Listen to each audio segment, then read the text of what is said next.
This is Avatar, Frontiers of Pandora. We're here on Xbox Series S. Be sure to like the video, subscribing is great as well.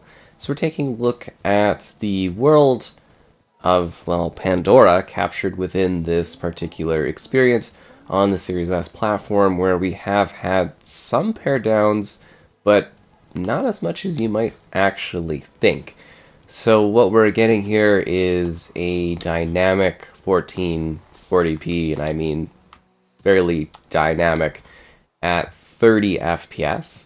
And we're also getting, I guess to it, a minor degree, not as much, the full feature set within this experience. I say feature set as in the ray tracing stuff. So the global illumination, the reflections, but we're getting them pared back in comparison to what we got with, say, the Series X, or if you're like on the PS5.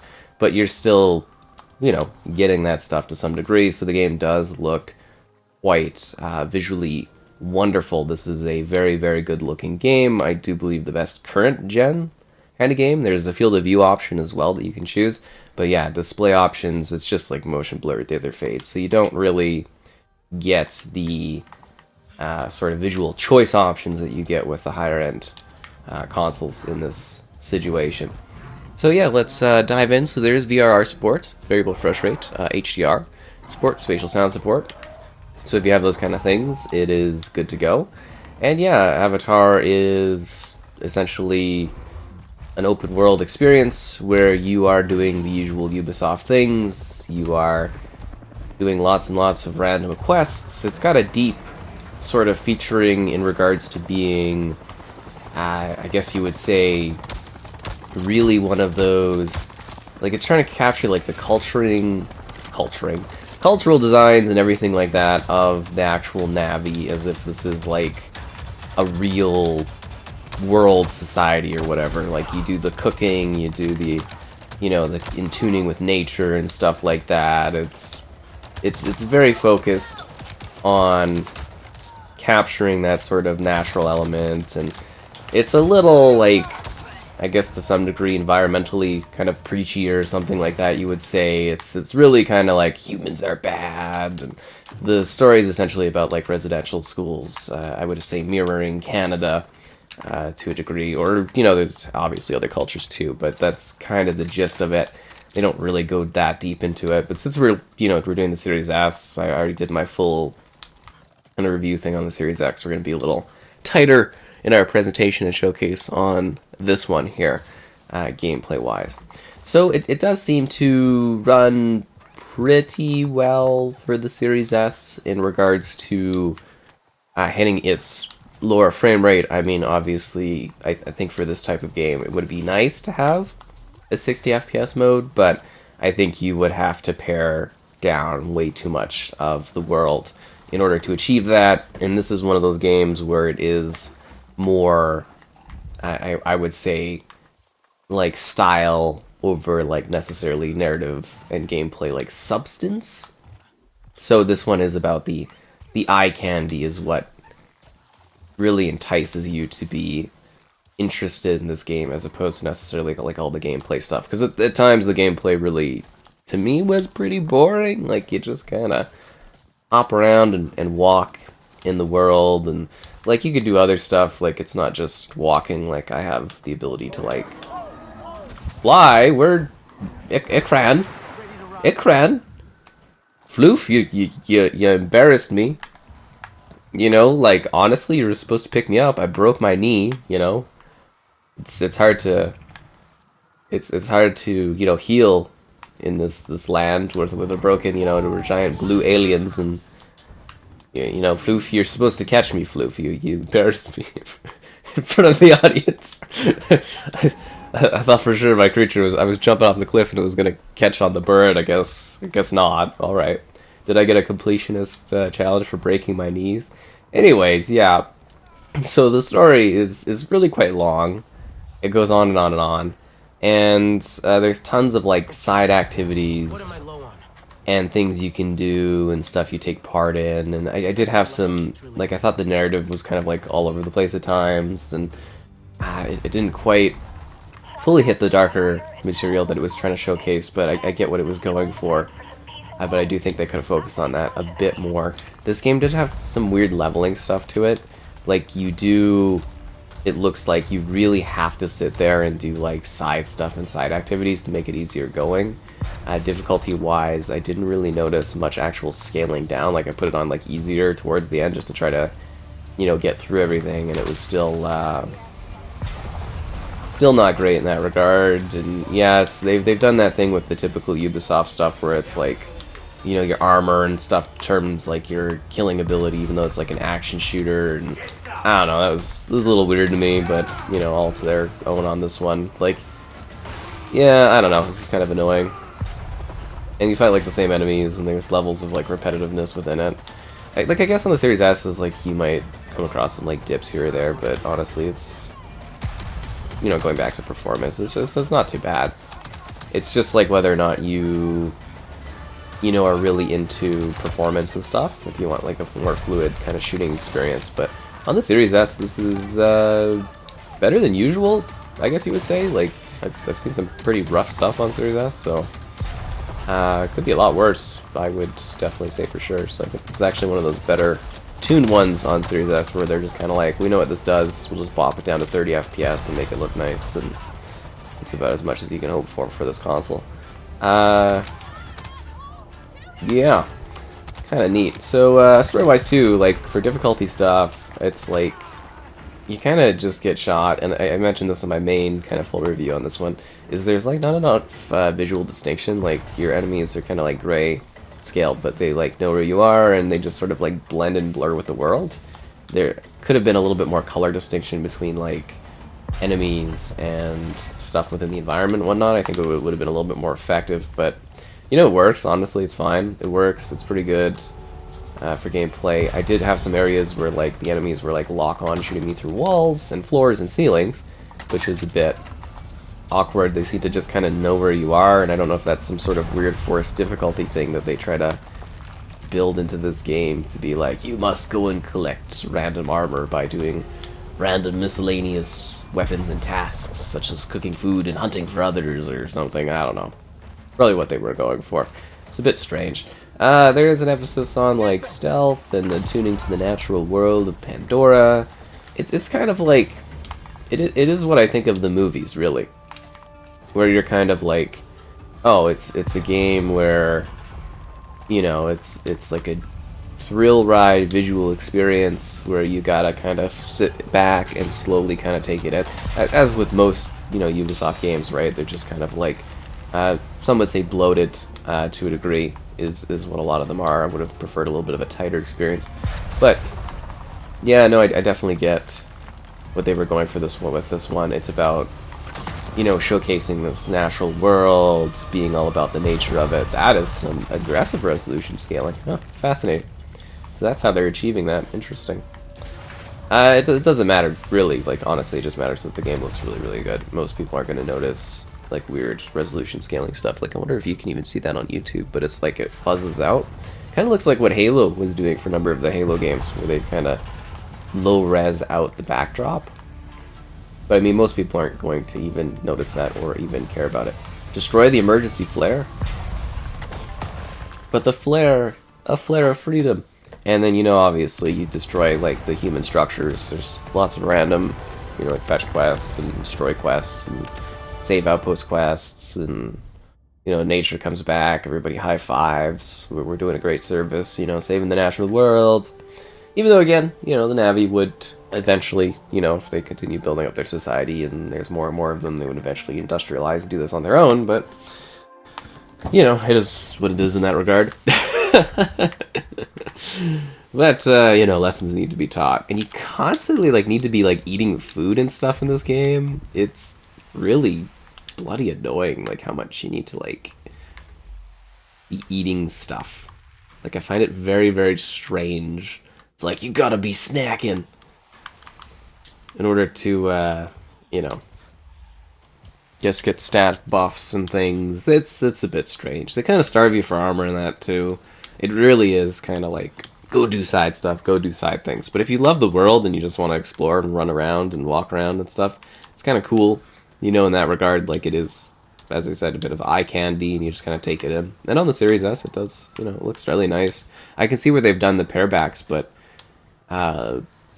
honestly, it's still like one of the better looking Series S kind of games, for sure.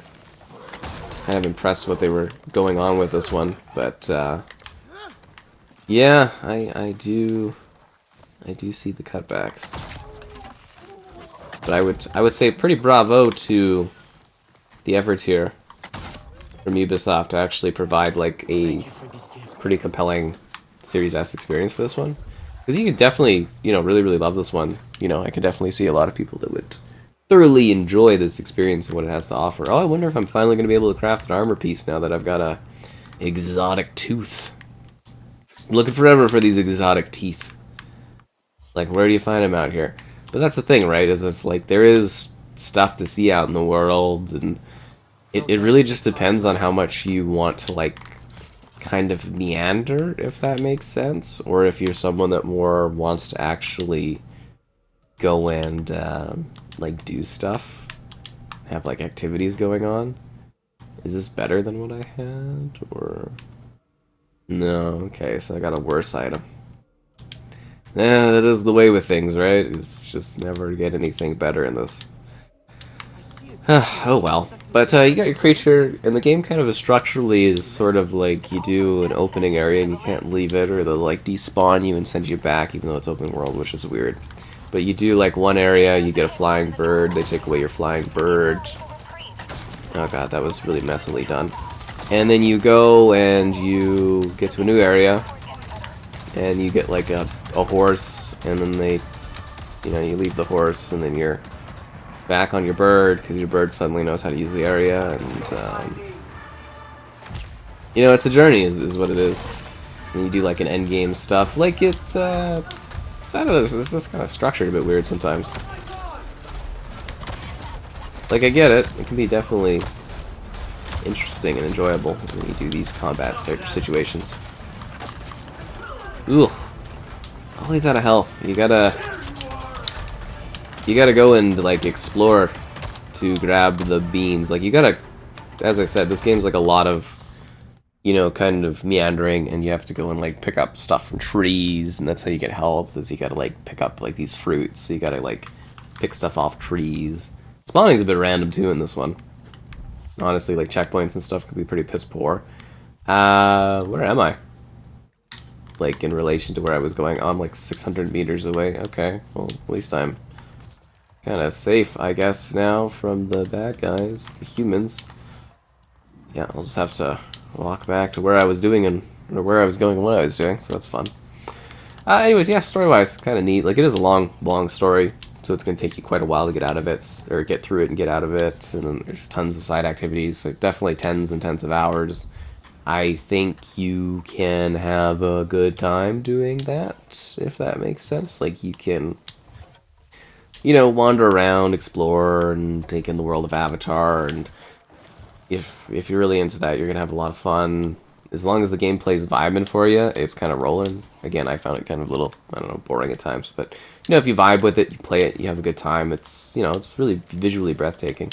Even on Series S here, like, it really does look pretty good, honestly. Like, I know we're rolling back to that, but I'm still very impressed with it, because I'm kind of like, I don't know, I see things on Series S, and I'm just sort of like, ugh, rough, and, you know, kind of gets, like, sidestepped, so it's nice to see that the Ubisoft team actually kind of made this one look as good as it does. Where is the drill thing?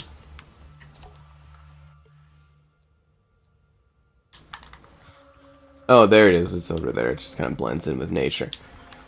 Even though it's destroyed nature and humans are terrible beings that must be eradicated at all Avatarian costs.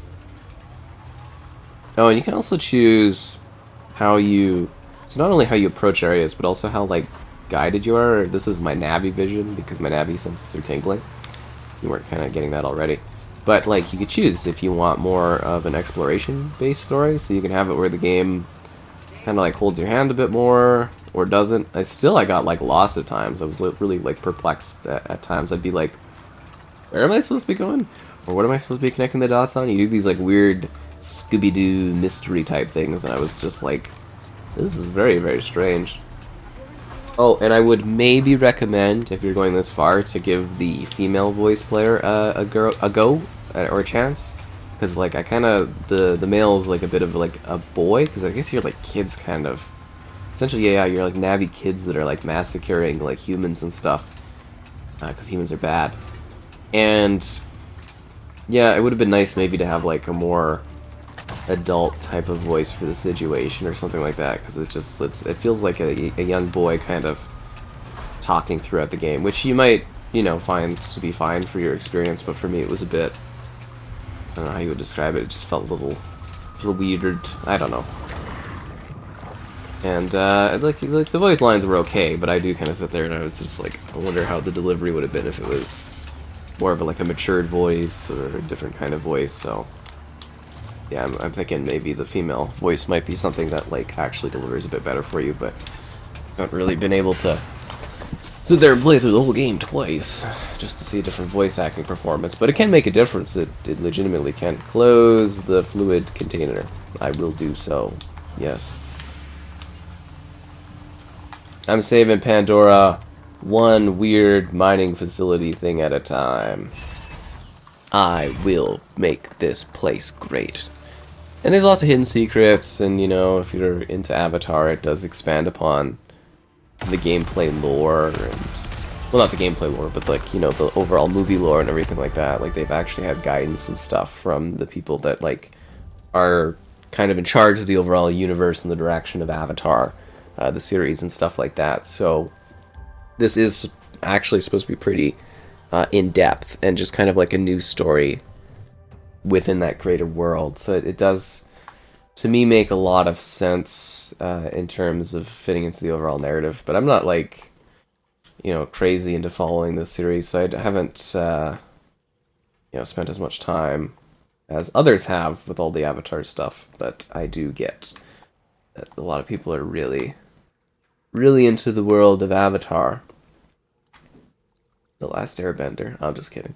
But yeah, it's kind of neat. Like, there is lots to see, lots to do. You know, you can spend however many hours just sitting here doing this kind of stuff. And yeah, if you find this interesting and fulfilling, I think you'll really have a great time kind of saving the natural world of the Avatar land. So we just blow these up, and wouldn't this like be worse for nature? Because, like, you know, there's just like leftover like oil spills and stuff. Whatever. That it doesn't matter. As long as we feel good about saving the day, that's what's important, not the ecological damage that's left over. I do also find it weird that like humans that are super into like sustainability and stuff in the current era are like going to Pandora and doing like completely unsustainable development and stuff. It's, I guess maybe because we just don't care about this planet, we go in dirty and quick or something. I don't know. It's weird seeing those birds running at like half frames. I don't know if you've noticed that, but yeah, it's ways they cut down on the performance costs. It's just like the rendering distance for birds and stuff, and then also like the frame rate for birds is like halved. So they kind of have like these choppy kind of things, and then as they get closer, they increase the frame rate of it. Lots of really good technological tricks. Yeah, technological tricks and decisions in this one to make it like look a lot better on Series S. Like, same with the volumetric clouds, look like they're pared down a bit, but still look really nice. And yeah, they did a good job for this on the Series S version of the game, that's for sure. It's one of the better efforts I've seen for the platform out of the current gen games. Kind of almost impressive too. I hate this feeding system, because even my bird here needs food, and it's just like, come on. Oh, and then you do this like silly puzzle thing 4 billion times. I totally forgot about that. Yeah, it's this scanning puzzle thing where you gotta like scan stuff, and trust me, you do this like 4 billion times in this game, over and over and over again. So get used to doing puzzle. This is like the easiest puzzle I've ever had to do. Oh man, that's amazing. Usually it's like a real pain for puzzling. Rickran, where are you? You're right here. Okay, good. Let's go. This would have been funny